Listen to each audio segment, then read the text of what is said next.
Hi, my name is Thomas. Welcome to Cheeky Kokako for another miniatures video.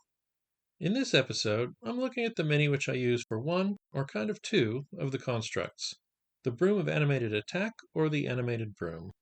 The stats for the Broom of Animated Attack can be found in Curse of Strahd on page 226, while the stats for the Animated Broom can be found in Candlekeep Mysteries on page 20. The stats for the brooms are very nearly the same, but differ in just a few subtle ways which I'll mention later.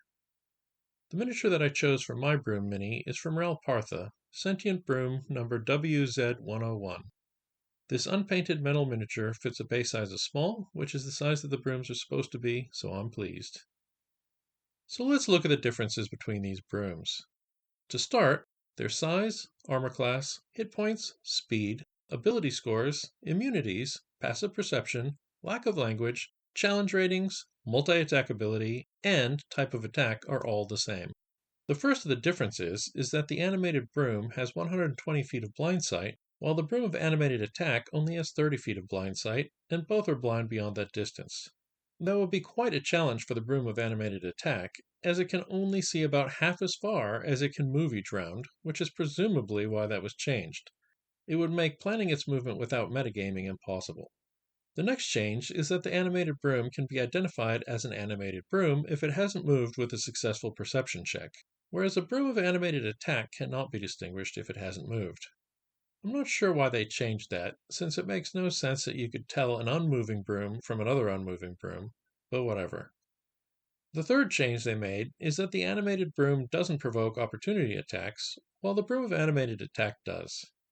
The fourth change is that, unlike the animated broom, the broom of animated attack is incapacitated in anti-magic fields, and also has to make a constitution saving throw if hit by a dispel magic spell, or else fall unconscious for a minute, which is kinda weird.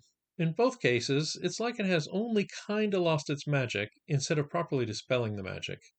I'm assuming that they added the third change to make up for removing the strange fourth ability. The final difference is that as a reaction, only the Broom of Animated Attack can attempt to make a contested dexterity check if grabbed while motionless, and if successful, it escapes and is able to make an attack with advantage against whoever grabbed it. Again, some subtle changes, but you can choose which you want to use for your broom. I like these little guys. At CR1/4, they're not going to be particularly dangerous, but are an annoying surprise for the PCs.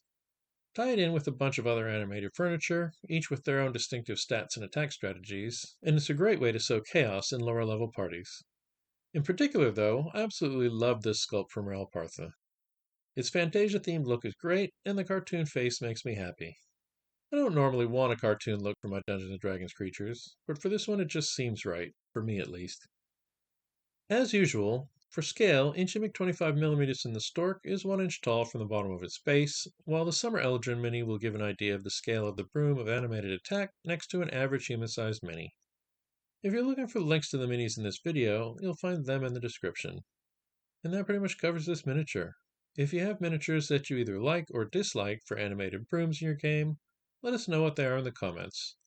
I'll catch you next time when I show you another miniature from my collection. Until then, this is Thomas for Cheeky Kokako.